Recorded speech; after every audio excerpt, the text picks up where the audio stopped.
Welcome again to our second session in computer basics. And our session for today is going to look at outline computer components. And before we go to what we have for today, we must have a recap of what we had last time. We looked at, we defined computer systems, we classified computing systems, and we looked at the difference between general computers and special purpose computers. So, what do we have in store for you today? We are going to look at we are going to define computer hardware and software. We are going to identify and explain the functions of different types of hardware components. And lastly, we are going to outline the types and functions of software. So, before we go on to what we have for today, let's have this particular simple task. We often use our computers without thinking what's inside. The question we have for today: what really makes our computer work the way it's working? Can you mention or write down some of the components? And that one should take us like a few seconds. Okay, let's look at what you have.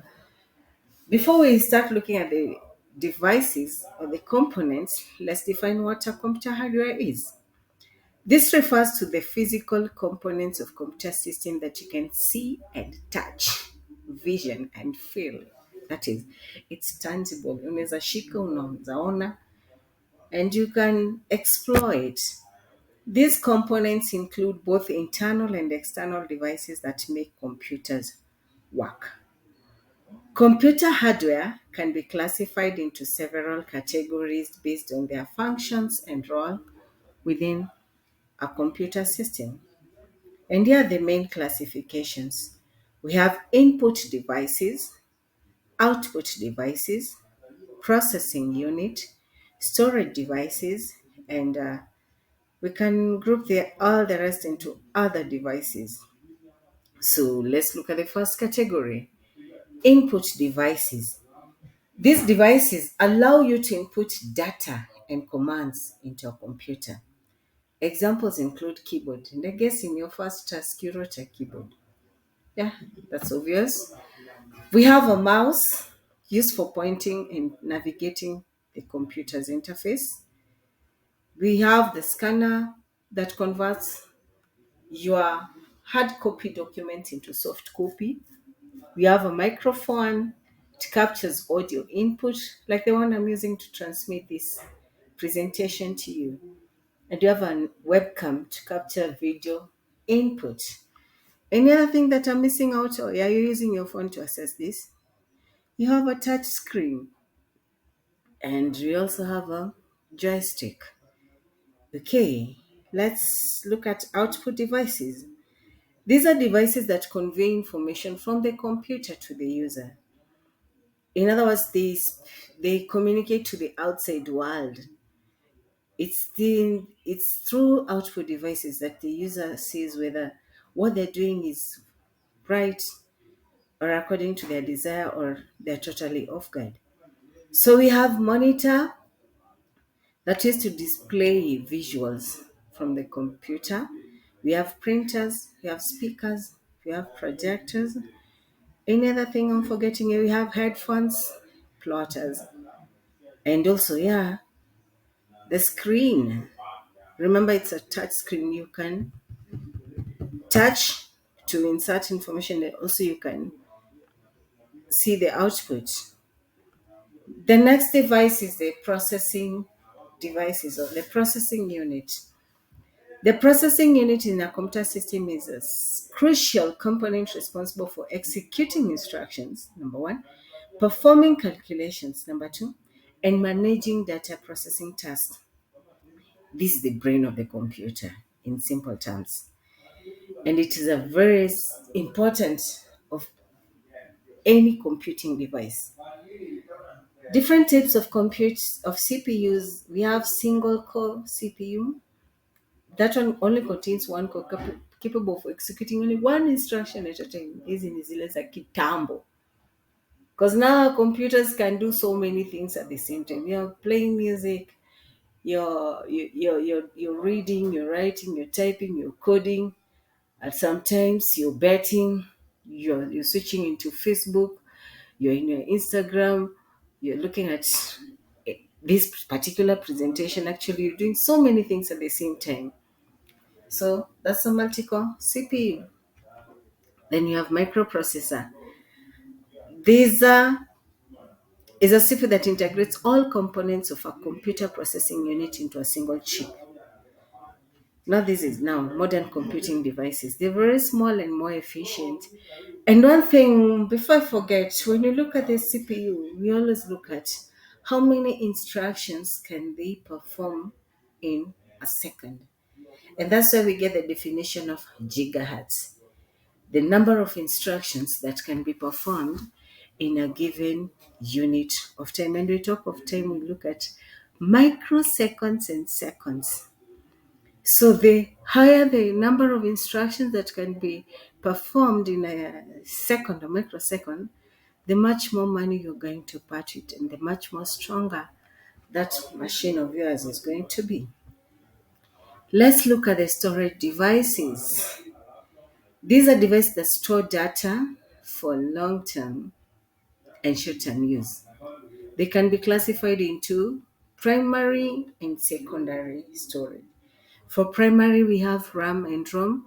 An example of RAM is that image, the first image that you can see there. Then secondary storage, you have hard disk drive, SSD, we have the optical disk, DVD, CD, Blu-rays. And actually, you'll be using this one much more often because you need to burn your work and you need to store your work for portfolio of evidence. You can remember you need that for you to pass your exams. And you have flash drives. The SI units for measuring space, the storage space of any device, is known as bits. Bits is the smallest, and from bits we have bytes, KB, that's kilobytes. Kilobytes we go to megabytes, megabytes, gigabytes, and terabytes. So actually nowadays our devices, the common devices we use in class, they range from GBs, MBs, TBs. We are moving from MBs. MBs ni kidogo. Back in the days, the early 90s, floppy disk could have been here.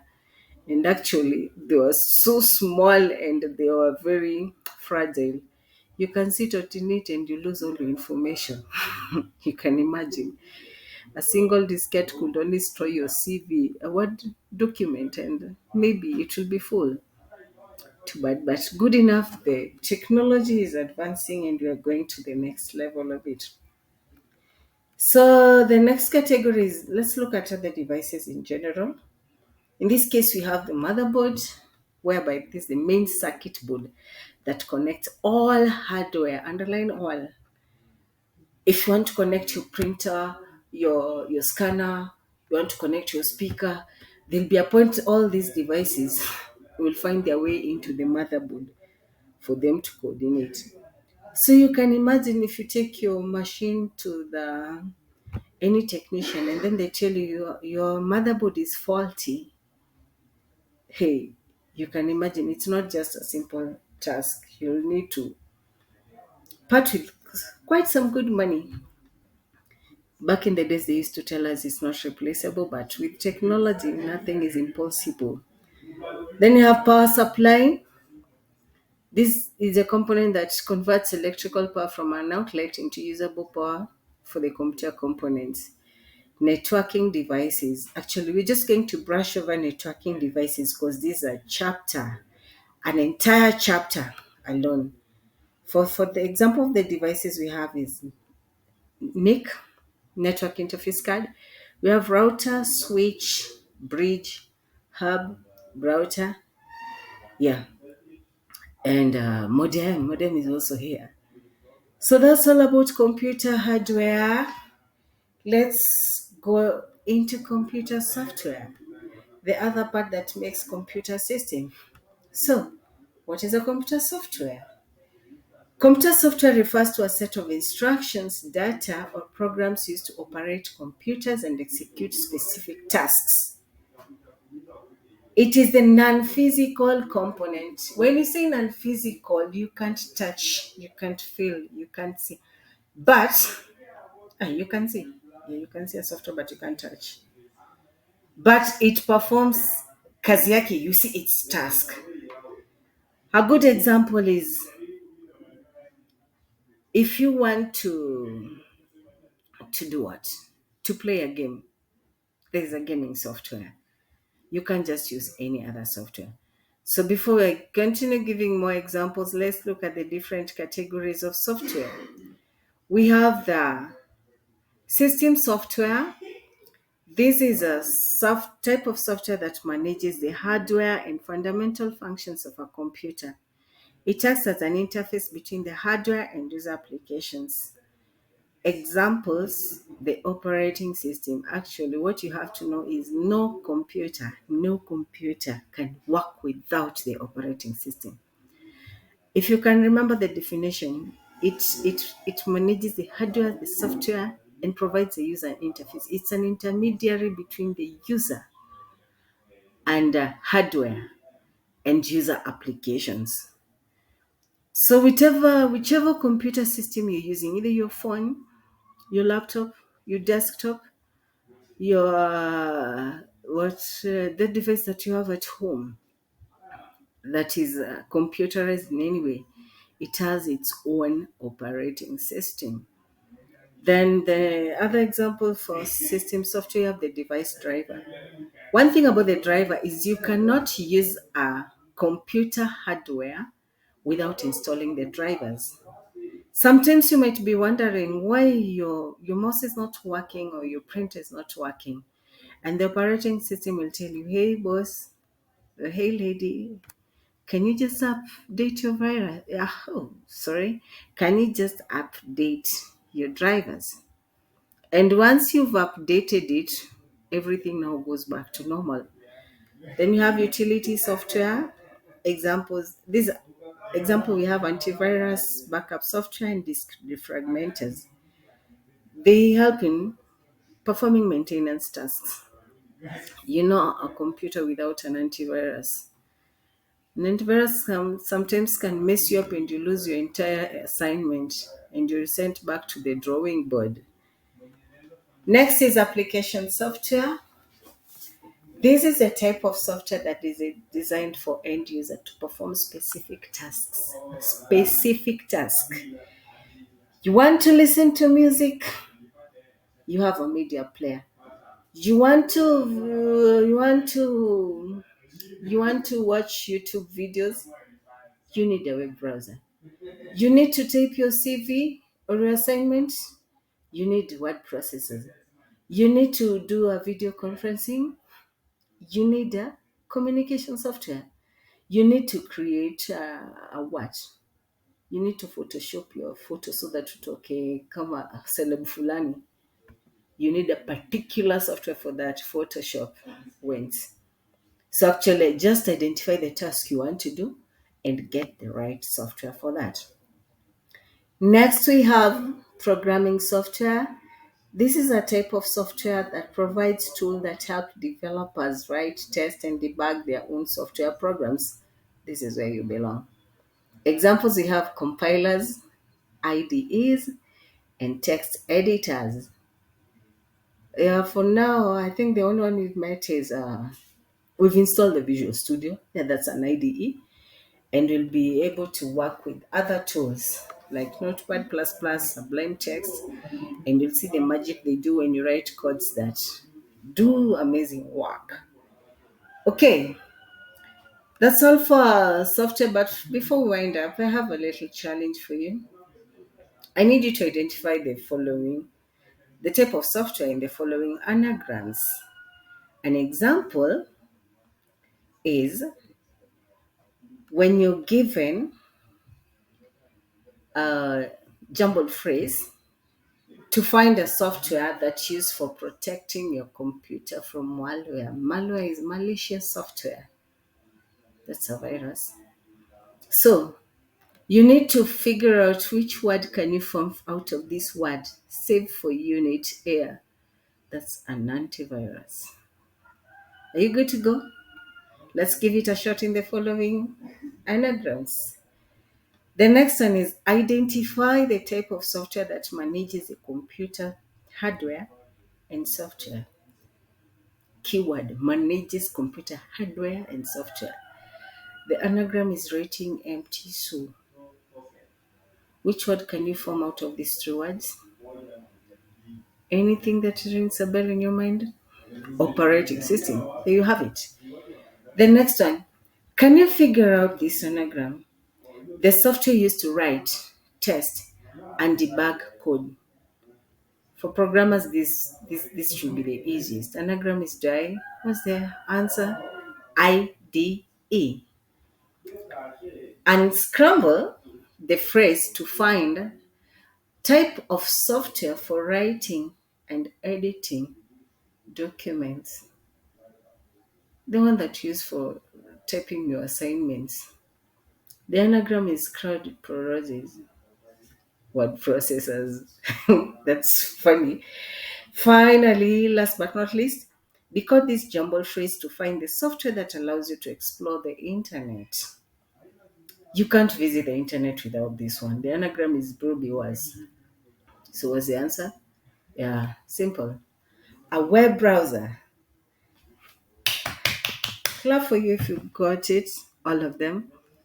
And if you didn't manage, that was just a brain teaser to summarize all what you've had for computer software. So we're going to summarize what we've learned today using this particular video. Let us now dive into our Let's main have a look topic, at it. that is, how computer works, from the start till the end, when it is powered off. When we switch on the computer, it is the BIOS that gets activated first. The BIOS is a type of miniature operating system called a firmware. The BIOS performs 4 functions. It will first check the computer hardware. This test is called power on self-test, abbreviated as POST. Second, it will initialize the hardware. Third, it will search and load the main operating system. And finally, it will hand over system control to the main operating system. The user can start operating the computer only when the operating system is fully loaded into the computer's memory and it is fully operational. This process of loading the operating system is called the booting operation. All right, so far we have discussed in detail the starting phase of the computer, called the booting process. Let us now focus on how computer perform the tasks that user wish to use the computer. A computer is a versatile machine that can be used for many applications. After the operating system is loaded, the computer becomes fully operational. At this stage, the user can start interacting with the computer. The user interact with the operating system, and internally, the operating system interact with the computer hardware. Let us consider one example to understand the computer operations. When the user executes the command to run a specific software, the operating system loads the program into the main memory of the computer. The main memory of the computer is called random access memory, abbreviated as RAM. In computer jargon, it is also referred as the primary memory of the computer, or temporary memory. Each computer is also equipped with another crucial piece of hardware component, called a central processing unit, abbreviated as CPU. The CPU is the brain of the computer that provide the processing power. The main task of the processor is to execute the program that provide the desired functionality to the user. The CPU is also called a microprocessor, or simply, a processor. The processor is the brain of the computer that decodes the program instructions and executes program instructions one by one. The processor starts program execution by retrieving the program instructions and the corresponding data from the main memory of the computer. The processor repetitively performs this operation, called instruction cycle, during the program execution. In computer jargon, this CPU operation is called fetch decode execute cycle. The processor internally decodes each program instruction, one by one, and operates on the data as per the program instruction. During the program execution phase, the user can provide the input to the computer with the help of input devices, such as keyboard and mouse. The data processing is one of the important functions of the processor. The CPU operates on the data.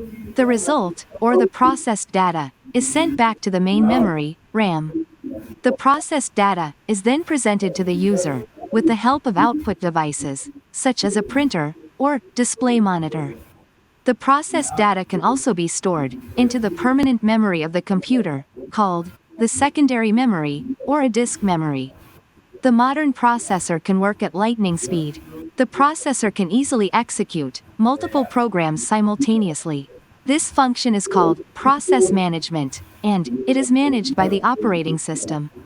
When the user commands the computer to shut down, the operating system terminates all the processes currently running on the system, and the data is stored into the permanent memory of the computer for future use. The user at this stage can safely turn off the power supply. So, that brings us to the end of this tutorial on how. Let us now dive into our main topic, that is, how computer works, from the Okay, start till the. at least that sums up. It summarizes what you've done today. And we have the assignment for you. You have a real world scenario to analyze here. Imagine you're an IT consultant hired by a small business that is experiencing performance issues with their computers. The business has reported that their computers are slow, frequently crash, and cannot efficiently handle new software updates or daily tasks. Your task is to provide a comprehensive analysis and recommendation to optimize their system. So the task you have is you need to identify the problem. This is based on the issue described, identified, and explain three potential issues that could be causing the computers to perform poorly, and identify two software issues that could be contributing to the slow performance and crashes. Then you need to provide recommendations. You have to propose two hardware upgrades that will improve the performance of the computers. Justify your choices by explaining how each upgrade will enhance the system efficiency. And you have to recommend two software solutions. The example is there. Then, three, you need to do a cost benefit analysis. Research and estimate how the cost of the proposed hardware upgrades and software solutions. So, the cost benefit analysis must weigh the potential improvement in performance against the cost of implementing the recommendations. Which solutions should you prioritize and why? So that's the assignment we have for today, and we call it a day. Thank you, and asanteni sana, and bye till we meet in the next section. Kwaheri.